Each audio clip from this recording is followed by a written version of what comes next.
আপনি দেখছেন পদ্মা নিউজ24.com এর রাত 8:30টার বিশেষ বুলেটিন ফ্ল্যাশ নিউজ। সাথে আছি আমি অনিন্দিতা প্রজ্ঞা। facebook.com/পদ্মা-নিউজ24 পেজ ফলো করে আমাদের সাথেই থাকুন।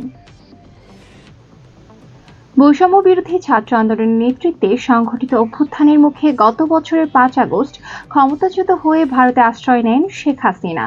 এরপর থেকে তার জনসম্মুখে আসার কোনো তথ্য পাওয়া যায়নি। তবে সম্প্রতি ভারতের চেন্নাই শহরের মহাত্মা গান্ধী হাসপাতালে সর্বোচ্চ সরকারি নিরাপত্তায় তিনি চোখের পরীক্ষা করাতে গেছেন দাবিতে একটি ভিডিও সামাজিক যোগাযোগ মাধ্যমে প্রচার করা হয়েছে।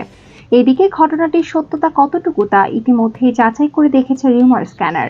তাদের অনুসন্ধানে দেখা গেছে চিকিৎসার জন্য মহাত্মা গান্ধী হাসপাতালে শেখ হাসিনা যাওয়ার দাবিটি সঠিক নয়, বরং 2016 সালের সেপ্টেম্বরে জাতিসংঘের সাধারণ পরিষদের অধিবেশনে যোগদানের জন্য তার যুক্তরাষ্ট্রের নিউ ইয়র্কে পৌঁছানোর ভিডিওকে আলোচিত দাবিতে প্রচার করা হয়েছে।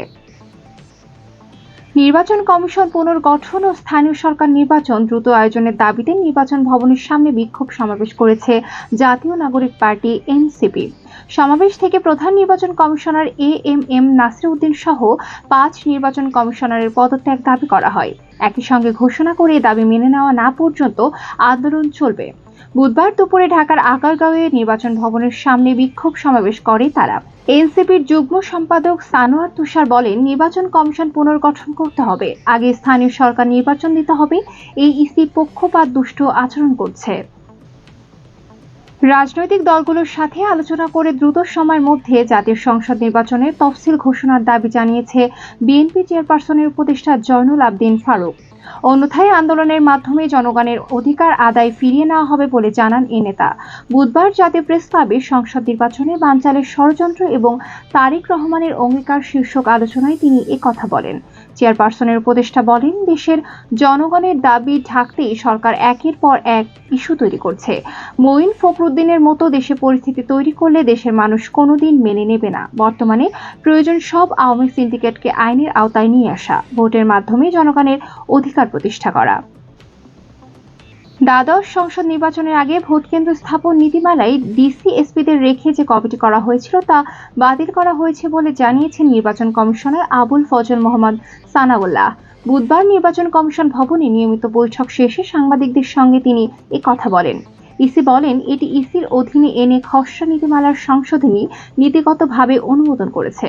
স্থানীয় সরকার নির্বাচন আগে কিনা তা সরকারের সিদ্ধান্ত, ইসির নয়। রাজনৈতিক দল ও প্রার্থীর আচরণ বিধিমালার খসড়াও নীতিগতভাবে অনুমোদন দেওয়া হয়েছে বলেও জানান তিনি। বিএনপি নেতা ইশরাক হোসেনের ঢাকা দক্ষিণ সিটি কর্পোরেশনের মেয়র হিসেবে শপথ গ্রহণের ইস্যুতে বৃহস্পতিবার আদেশ দেবেন আদালত। বুধবার ওই বিষয়ে শুনানির পর বিচারপতি আকরাম হোসেন চৌধুরী এবং দেবাশিস রায় চৌধুরীর সমন্বয়ে গঠিত বেঞ্চ রায়ের জন্য এদিন ঠিক করেন। এর আগে মঙ্গলবার এডিটের শুনানি হয়, বুধবার হয় দ্বিতীয় দিনের শুনানি। ইশরাক হোসেনকে ঢাকা দক্ষিণ সিটি কর্পোরেশনের মেয়র হিসেবে শপথ না পড়ানোর নির্দেশনা চেয়ে হাইকোর্টে একটি রিট আবেদন করা হয়েছিল। ওই রিট আবেদনটি করেন ঢাকা দক্ষিণ সিটি কর্পোরেশনের বাসিন্দা মামুনুর রশিদ। ঈদুল আজহা উপলক্ষে ট্রেনের আগাম টিকিট বিক্রি শুরু হয়েছে। বুধবার আন্তনগর ট্রেনের 31 মিনিট টিকিট পাওয়া যায়। 7 জনকে পবিত্র ঈদুল আজহার দিন ধরে ট্রেনের আগাম টিকিট বিক্রির সিদ্ধান্ত নেওয়া হয়েছিল। সেই অনুযায়ী সকাল 8টা থেকে শতভাগ অনলাইনে পশ্চিমাঞ্চলের ট্রেনের টিকিট বিক্রি শুরু হয়।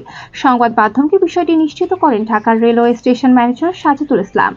অন্যদিকে দুপুর 2টা থেকে পূর্বাঞ্চলের টিকিট বিক্রি হয়। 1 থেকে 6 জন পর্যন্ত আন্তনগরের টিকিট পাওয়া যাবে 22 থেকে 27 মে। আলোচিত সাংবাদিক দম্পতি সাগর সারোয়ার ও মেহরুন রুনি হত্যা মামলার তদন্ত প্রতিবেদন দাখিলের তারিখ আবারও পিছিয়ে 8 জুলাই দিন ধার্য করেছে আদালত। এ নিয়ে 118 বারের মতো পিছিয়ে গেল আলোচিত এই হত্যাকাণ্ডটির তদন্ত প্রতিবেদন।